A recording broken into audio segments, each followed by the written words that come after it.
Hello મિત્રો, Desani x business and finance વાળી ચેનલમાં તમારું સ્વાગત છે. અને આજે આપણે ચર્ચા કરવાની છે કે એક્સપોર્ટ ઇમ્પોર્ટનો ધંધો કેવી રીતે ચાલુ કરવો. આપણા ગુજરાતીઓને ધંધા માટે ઘણી ઉત્સુકતા હોય છે અને ધંધામાં એ પહેલેથી જ આગળ છે. જેમ કે અદાણી, મુકેશ અંબાણી, આવા બધા ગૌતમ અદાણી જેવા મોટા બિલિયનરો છે એ આપણા ગુજરાતીઓ જ છે. અને બીજી વાતમાં કે આપણે ઇમ્પોર્ટ એક્સપોર્ટનો ધંધો કેવી રીતે કરવો અને કેવી રીતે ચાલુ કરવો, તો હું તમને આ વિડીયોમાં ગાઈડ કરવાનો છું. તો આ વિડીયો તમારે અંત સુધી જોવાનો છે. અને જો તમે આ ચેનલમાં નવા હો તો સબસ્ક્રાઈબ કરવાનું ભૂલતા નહીં. આ વિડીયો તમને પસંદ આવ્યો હોય તો લાઇક કરવાનું ભૂલતા નહીં. અને આ વિડીયો જો તમારા મિત્રને ધંધાની જાણકારીની જરૂર હોય તો તમારા મિત્રને પણ શેર કરજો. તો હાલો આપણે વિડીયોની શરૂઆત કરવી. આપણો એક તો બ્લોગ છે. સૌથી પહેલાં તો હું આને ફૂલ સ્ક્રીનમાં કરી લઉં.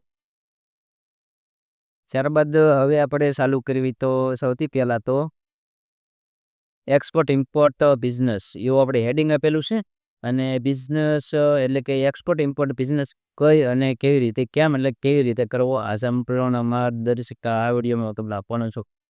આજના ગ્લોબલ જમાનામાં એક્સપોર્ટ ઇમ્પોર્ટ બિઝનેસ એટલે કે નિકાસ આયાત વેપાર એ એક ઉત્તમ વ્યવસાયિક વિકલ્પ બની રહ્યો છે. ઇન્ડિયા જેવી વધી રહેલી અર્થવ્યવસ્થા આંતરરાષ્ટ્રીય વેપારની તકો ઘણી છે. જો આપણે પણ એક્સપોર્ટ ઇમ્પોર્ટનો બિઝનેસ શરૂ કરવા માંગતા હોય, એટલે કે આપણે માંગવી છે.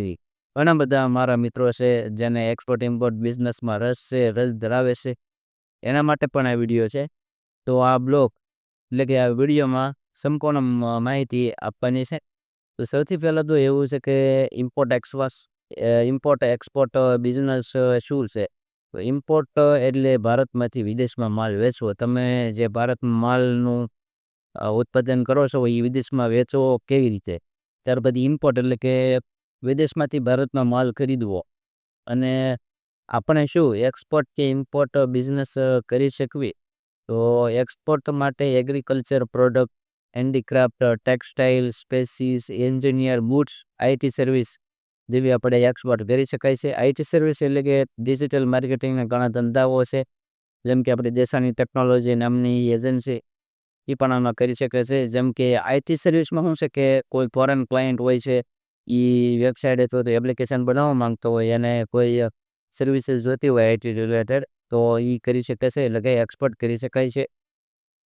ત્યારબાદ ઇમ્પોર્ટ માટે ઇલેક્ટ્રોનિક્સ, ત્યારબાદ machinery, chemicals, luxury goods and raw material.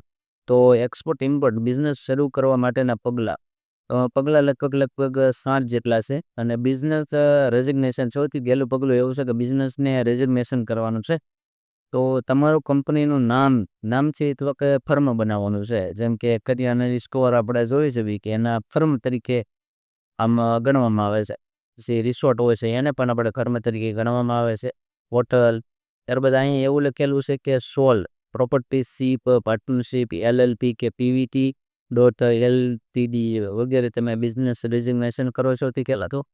ને પાન કાર્ડ, તમે જે બિઝનેસ ચાલુ કર્યો છે એના નામે એક પાન કાર્ડ બનાવવાનું છે. આ એ તમને બનાવી દેશે, કોઈ ના નહીં પાડે. અને સાથે પણ તમે એપ્લાય કરી શકો છો. અને આઈસીઈ એટલે કે ઇમ્પોર્ટ એક્સપોર્ટ કોડ મેળવવાનો છે. આ director general of foreign trade જે DCFT હોય છે એના દ્વારા આપવામાં આવે છે. આ વગર આપણે એક્સપોર્ટ કે ઇમ્પોર્ટ બિઝનેસ કરી શકાય નહીં. ત્યારબાદ કરંટ એકાઉન્ટ ખોલાવવાનું છે. આપણા એક્સપોર્ટ ઇમ્પોર્ટ બિઝનેસ માટે કરંટ એકાઉન્ટની જરૂર પડશે. ત્યારબાદ 5મા સ્ટેપમાં એવું છે કે જીએસટી રેઝિગ્નેશન.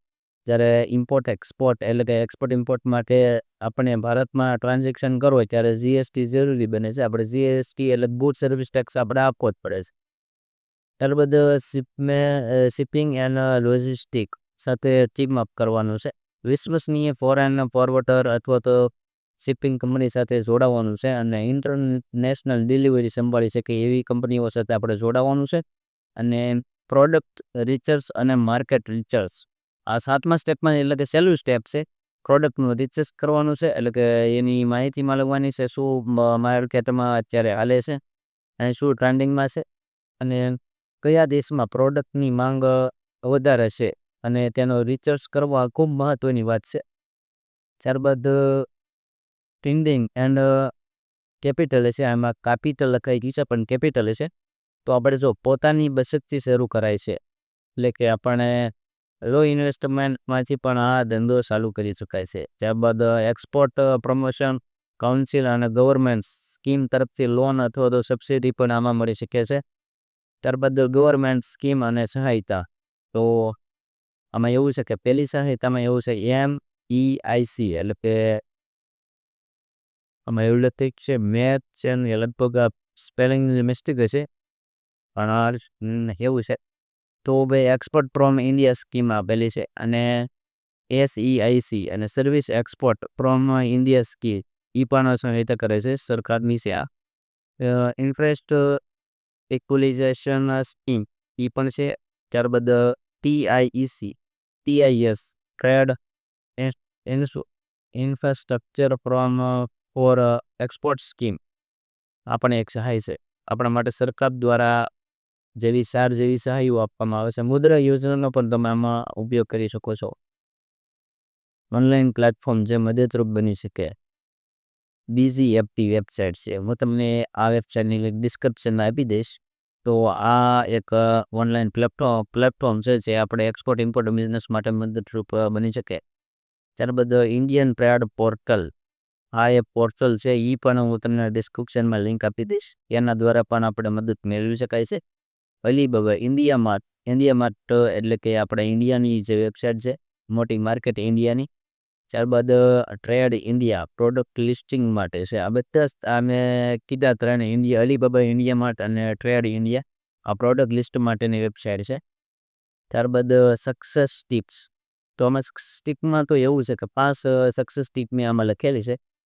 નીશ માર્કેટ પસંદ કરવાનું છે તમારે, એક માર્કેટ પસંદ કરવાનું છે ને. એક નીશ તમારે ઇલેક્ટ્રોનિક છે કે પછી ગેમિંગ ગેજેટ છે વગેરે આવી બધી નીશ તમારે એક રાખી લેવાની છે. ત્યારબાદ ડોક્યુમેન્ટેશનમાં આપણે એક ધ્યાન આપવાનું છે અને વર્તુનિયર અને નેટવર્ક બનાવવાનું છે. સ્મોલ શિપમેન્ટથી શરૂઆત કરવાની છે અને કન્ટ્રી અને સ્પેસિફિક રૂલ સમજવાનું છે. તો આ બિઝનેસમાં એવું છે કે નિષ્કર્ષ શું મળે છે, એક્સપોર્ટ ઇમ્પોર્ટ બિઝનેસ એ લઘુ ઉદ્યોગથી માંડીને મોટી કંપની સુધી દરેક માટે તકો ઊભી કરે છે.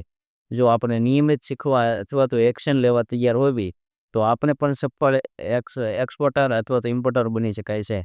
તો મિત્રો, આ એક બિઝનેસનો વિડીયો હતો અને આવા આપણા ચેનલમાં આવા વિડીયો મળતા રહેશે. તો બસ આ વિડીયોમાં એટલું જ હતું, બિઝનેસ રિલેટેડ એટલે કે એક્સપોર્ટ ઇમ્પોર્ટનું જ હતું. અને મળીશું એક નવા વિડીયો સાથે, નવા ટોપિક સાથે. જો આ વિડીયો તમને પસંદ આવ્યો હોય તો લાઇક કરવાનું ભૂલતા નહીં. અમારી ચેનલમાં નવો હોય તો સબસ્ક્રાઈબ કરવાનું ભૂલતા નહીં. મળીશું એક નવા વિડીયો સાથે, નવા ટોપિક સાથે. ત્યાં સુધી આવજો.